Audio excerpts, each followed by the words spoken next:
Chaque matin qui se lève est une aubaine, un présent inestimable que l'existence nous octroie. Songez-y à l'éveil. Marc Aurèle, l'illustre empereur et penseur romain, considérait l'aube comme un appel au sommet de soi, et non une invitation à la passivité. Adopter le réveil matinal dans sa routine n'était pas une simple option, mais une nécessité vitale, une méthode pour optimiser chaque journée. Il comprenait que le sommeil, loin d'être du temps perdu, est une régénération indispensable de notre énergie, essentielle à nos accomplissements. Aujourd'hui, explorons 10 principes stoïciens fondamentaux, des clés pour forger des habitudes qui soutiennent vos aspirations à long terme. Gardez à l'esprit que les grandes métamorphoses prennent source dans de modestes modifications quotidiennes.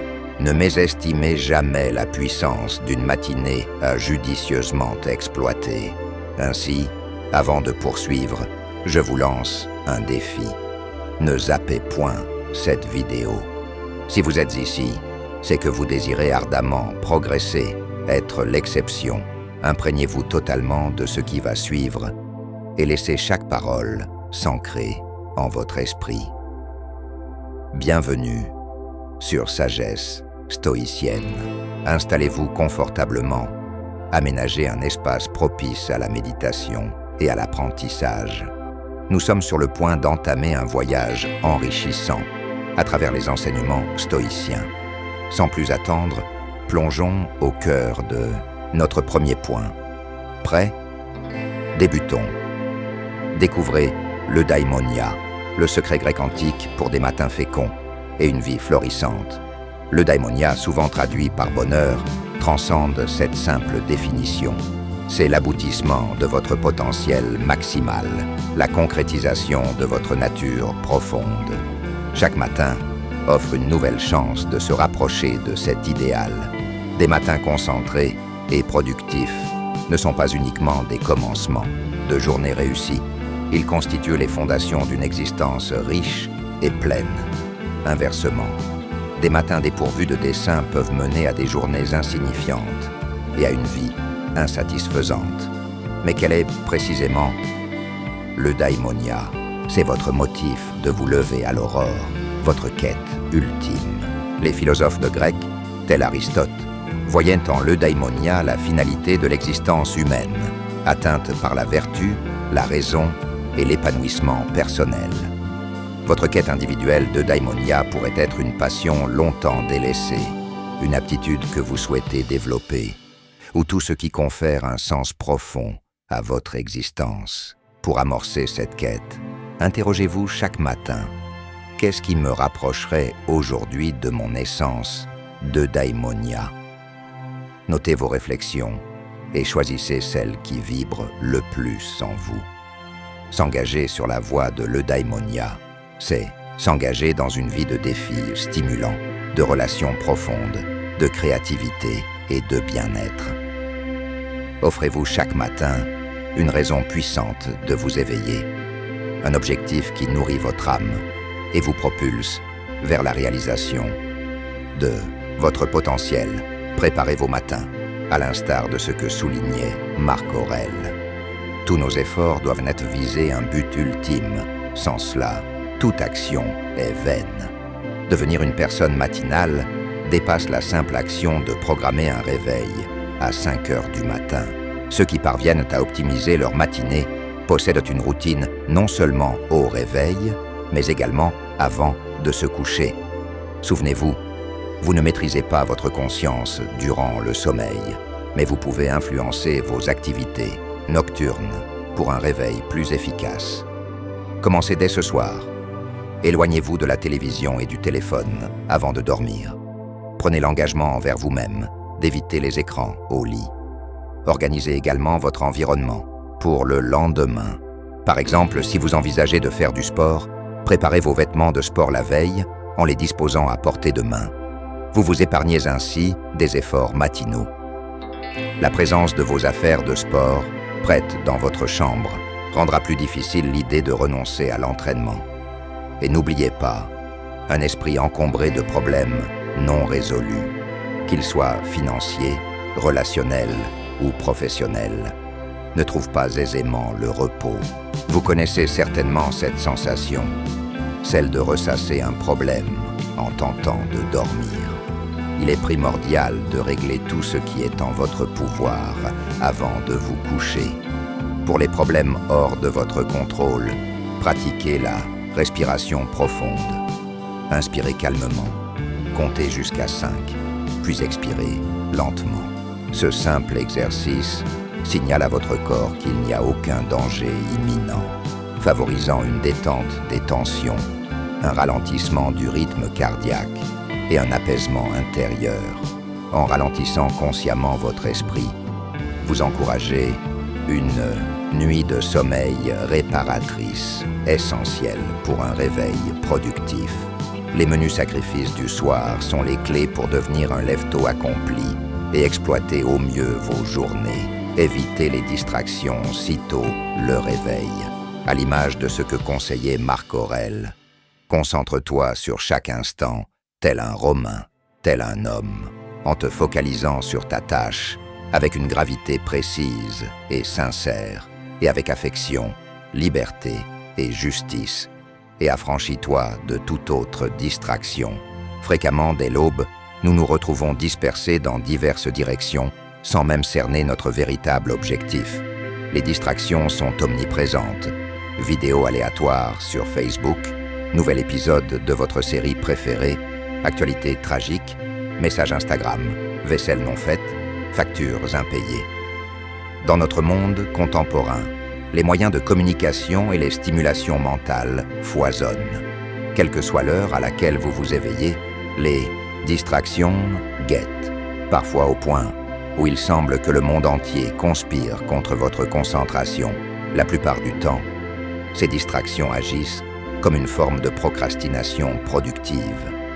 Elles paraissent utiles, voire nécessaires, mais elles ne requièrent pas nécessairement une attention immédiate.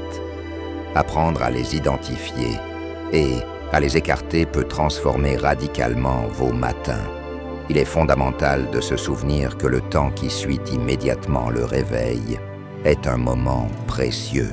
C'est un temps pour vous, pour établir vos priorités et amorcer votre journée avec intention. En résistant à la tentation de vous immerger dans un océan de distractions, vous préservez votre énergie et votre concentration pour ce qui importe véritablement. Je vous recommande vivement de commencer par des pratiques simples. Ne consultez pas votre téléphone dès l'éveil, ne regardez pas instantanément les informations, ni ne vous souciez des petites tâches ménagères. Focalisez-vous sur vos objectifs de la journée.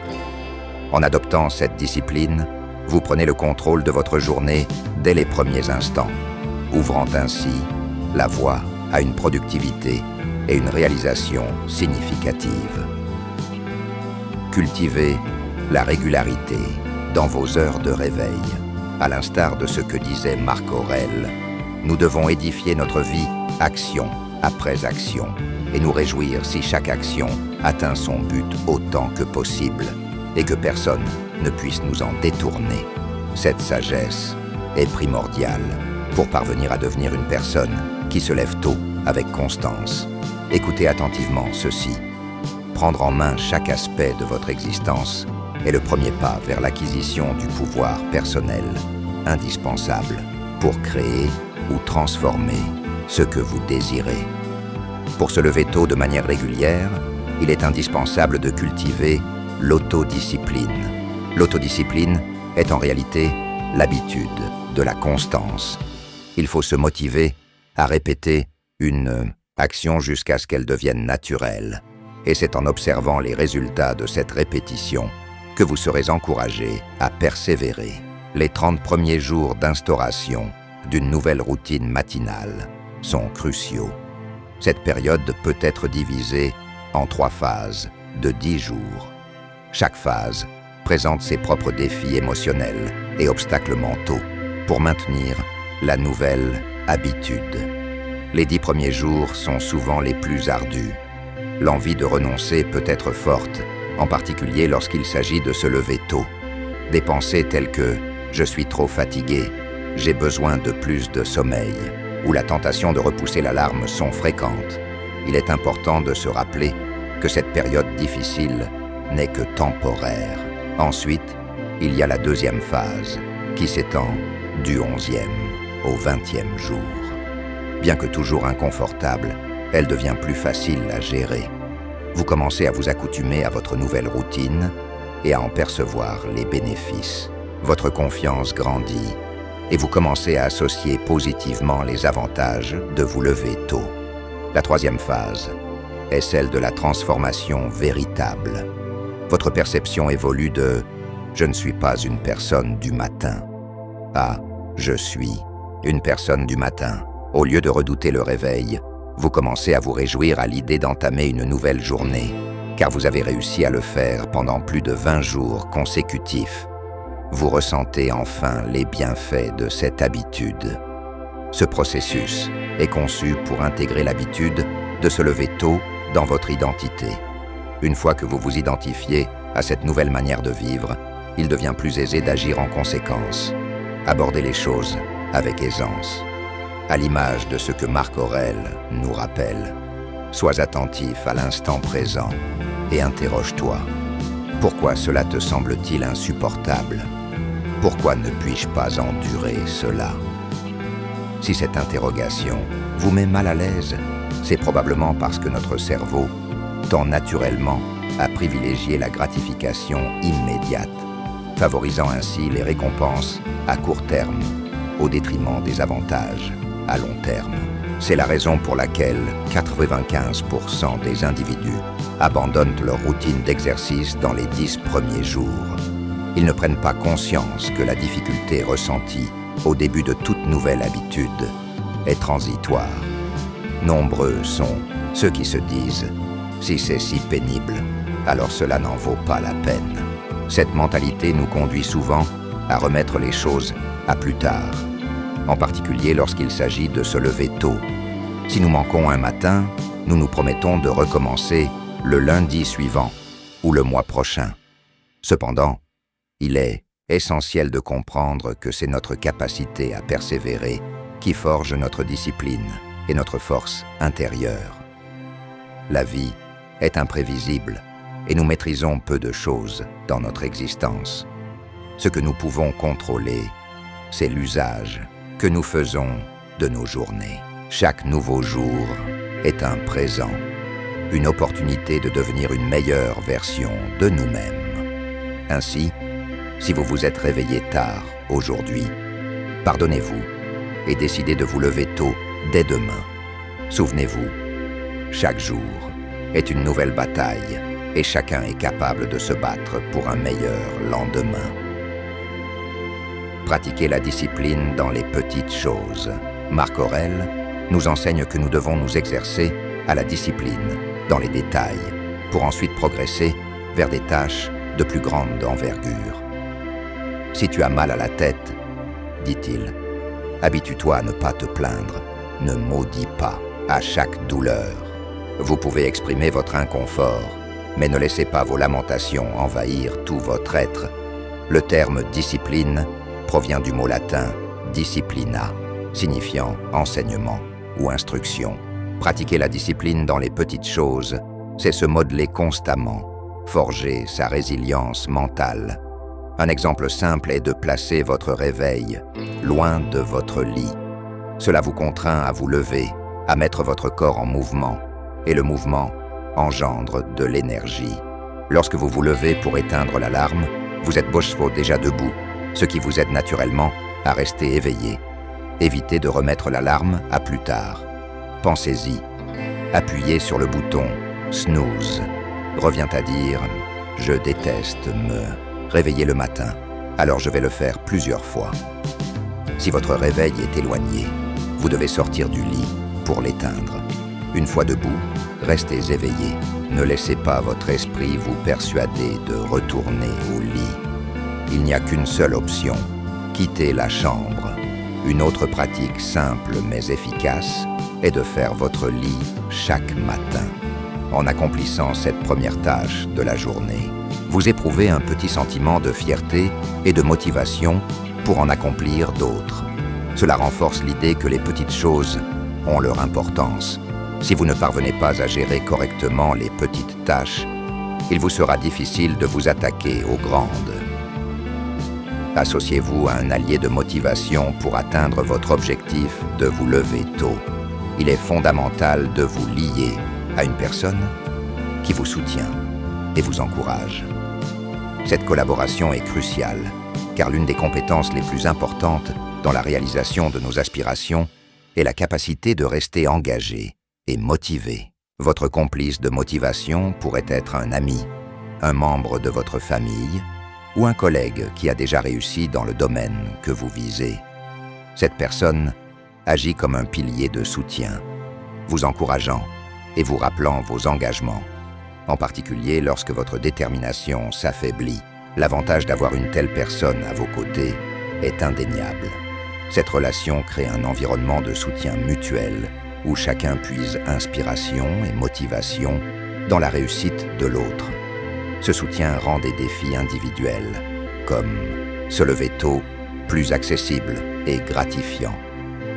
Lorsque vous choisissez votre allié de motivation, il est important de trouver quelqu'un qui comprend et partage vos objectifs et qui est disposé à vous soutenir de manière constructive. Ce partenariat devrait être fondé sur le respect mutuel et l'encouragement, renforçant ainsi l'importance de votre engagement commun. Avec un tel soutien, vous aurez plus de chances de surmonter les difficultés et de rester fidèle à votre but de vous lever tôt. Méditez sur la mort. Marc Aurèle nous exhorte à vivre chaque instant, en gardant à l'esprit que nous pourrions quitter cette existence à tout moment. Règle chaque action et pensée en conséquence, conseille-t-il. Cette réflexion sur la mortalité était une pratique courante chez les stoïciens. Chaque matin, accordez-vous un moment pour méditer sur cette réalité avec la sentence memento mori, qui signifie « Souviens-toi que tu vas mourir ». Cette vérité universelle, que l'on soit fortuné ou démuni, accompli ou non, est inéluctable. Le but de ce rappel n'est pas de susciter la crainte ou la mélancolie, mais d'inspirer, de motiver et de clarifier. Cette méditation matinale vous aide à concentrer votre attention sur ce qui compte réellement. Vos principes intrinsèques, votre demeure, votre argent, votre renommée, tout cela est éphémère et peut vous être ravi à tout instant. Votre caractère, en revanche, demeure inaliénable. Notre caractère est ce qui nous définit véritablement et nous guide dans la vie. C'est par nos vertus ou nos défauts que nous nous élevons ou chutons.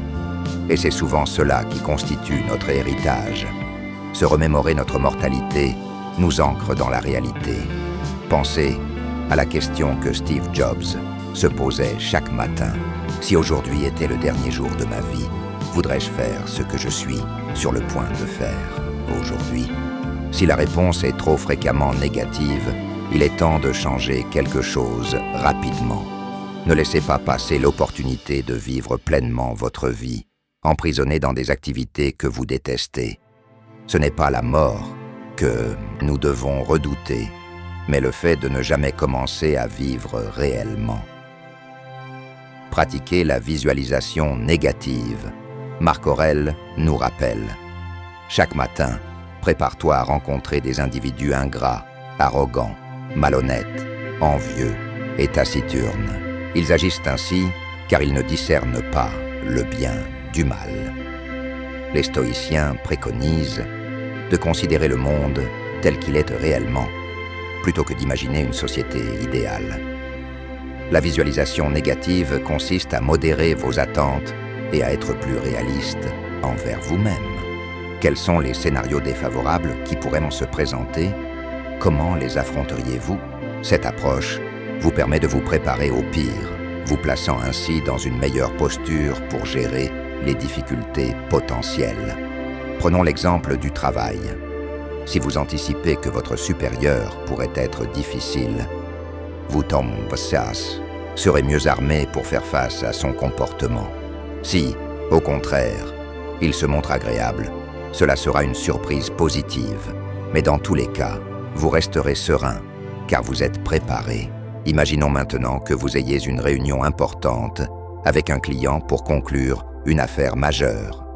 En visualisant au préalable les problèmes potentiels, tels que le trac ou des questions ardues de la part du client, vous vous préparez mentalement à rester calme et maître de vos émotions, augmentant ainsi vos chances de succès. En anticipant les difficultés, vous réduisez la peur et l'anxiété liées à ces situations et vous vous préparez mentalement à les gérer efficacement si elles surviennent. La gratitude. En ultime référence à Marc Aurèle, il exprime sa gratitude. « Je suis redevable au Dieu d'avoir eu de bons aïeux, de bons parents, une bonne sœur, de bons maîtres, de bons associés, de bons proches et amis. Presque tout est bon. » Marc Aurèle, avec humilité et honnêteté, reconnaît la valeur de ceux qui l'ont aidé à développer ses principes et son éthique. Il nous enseigne l'importance d'être reconnaissant envers ceux qui ont contribué à modeler notre être. Nous pouvons adopter cette pratique en tenant un journal de gratitude. Tenir un journal de gratitude est un processus simple, mais puissant. La gratitude ne doit pas se limiter aux grandes choses de l'existence. Commencez par apprécier les petites choses et reconnaissez que rien n'est trop insignifiant pour être valorisé. Chaque jour, notez 3 à 5 éléments pour lesquels vous éprouvez de la reconnaissance.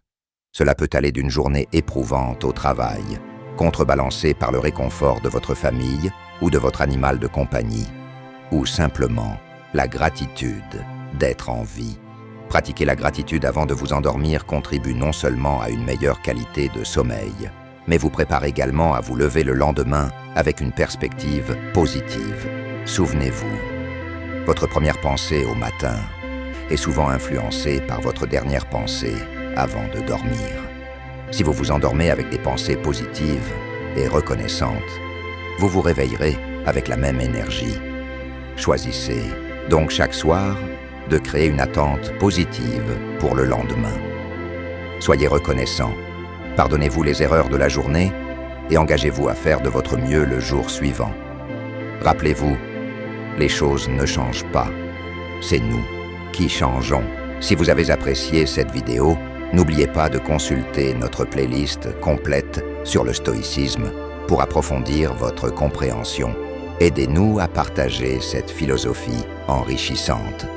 Merci d'avoir regardé. N'oubliez pas d'aimer la vidéo et de vous abonner à la chaîne si vous avez trouvé ce contenu utile.